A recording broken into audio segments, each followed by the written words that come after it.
Roman Reigns did not simply rise to the top of WWE. He reshaped the company's definition of dominance. In an era where champions came and went, Roman stood unmoved, unchallenged, and unbothered. The Bloodline wasn't just a faction. It was a system of power that controlled main events, dictated outcomes, and commanded respect. For American audiences who grew up watching dynasties rise and fall, the Bloodline felt different. It felt permanent. But even the strongest empires eventually face one unavoidable question. What happens when the ruler steps away? For years, fans assumed the answer was obvious. Another tribal chief would rise. Another warrior would inherit the throne. Another Anoa'i would step forward to carry the family name. Wrestling history conditioned audiences to expect that pattern. But what if WWE's most powerful family doesn't follow tradition this time? What if the next evolution of the Bloodline isn't a chief, but a queen? Roman Reigns' daughter represents something WWE has never truly explored. She isn't just legacy, she is inevitability. Born into the Anoa'i dynasty, her connection to wrestling wouldn't begin with tryouts or training montages. It would begin at birth. In this family, power is a language spoken daily. Leadership isn't learned in the ring alone. It's learned in silence, observation, and presence. Growing up around Roman Reigns means understanding that dominance doesn't always come from aggression. Sometimes it comes from control. In the United States, WWE fans are drawn to stories that feel real. Stories that blur the line between fiction and reality. The Bloodline succeeded because it felt authentic. The emotions felt raw. The authority felt earned.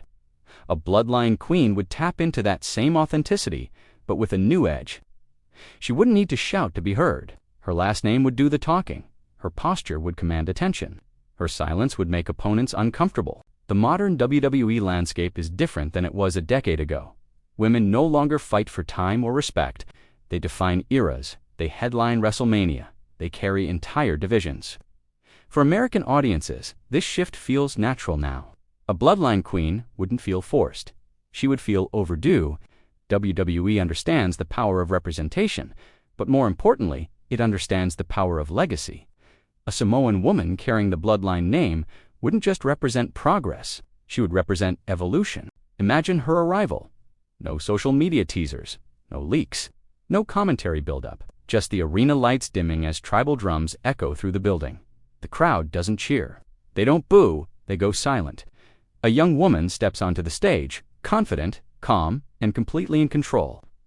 Paul Heyman follows her, not introducing her, not explaining her presence, just standing behind her, smiling. In that moment, every fan understands the message without a single word being spoken. The Bloodline isn't gone. It's changed shape. Her story wouldn't be about chasing championships. It would be about redefining power. Every opponent she faces wouldn't just see a competitor. They would see history standing across from them. Matches wouldn't be about wins and losses. They would be about survival. Her presence alone would elevate the division.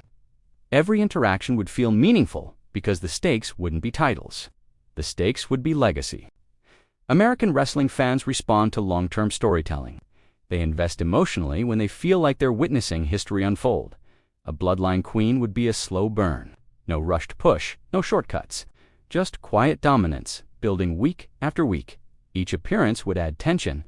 Each victory would feel inevitable. WWE's greatest stories aren't about surprise wins. They're about unavoidable outcomes. Roman Reigns' influence wouldn't need to be visible. It would be felt, in her composure, in her restraint, in the way she never panics under pressure. Roman didn't become the tribal chief by being reckless. He became dominant by being patient. His daughter would inherit that same philosophy. She wouldn't fight emotionally. She would fight strategically.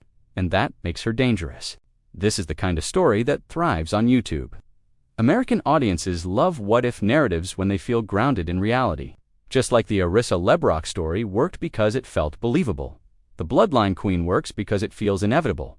WWE families always return to the spotlight. They always do. The only difference here is the form that return takes. Her rise wouldn't need controversy. It wouldn't need shock value. It would rely on presence, on silence, on legacy. Fans would debate her future endlessly. Some would embrace her immediately. Others would resist the idea. But all of them would watch. And in wrestling, attention is power. Roman Reigns' reign will end one day. Championships always change hands. Dynasties always evolve. But legacies don't disappear, they transform. The bloodline was never just about Roman Reigns. It was about control, respect, and inheritance. A queen doesn't replace a chief, she transcends him. Years from now, fans may look back and realize the signs were always there. WWE didn't need another Roman Reigns. It needed something new built on the same foundation, something that honors the past without repeating it. The Bloodline Queen represents that future. Calm, calculated, unavoidable. Empires don't fall when kings leave the throne. They prepare their next ruler in silence. And the most powerful dynasty WWE has ever seen may already be preparing its next chapter, not with a crown raised high, but with a queen stepping forward when the time is right. The future doesn't announce itself, it arrives.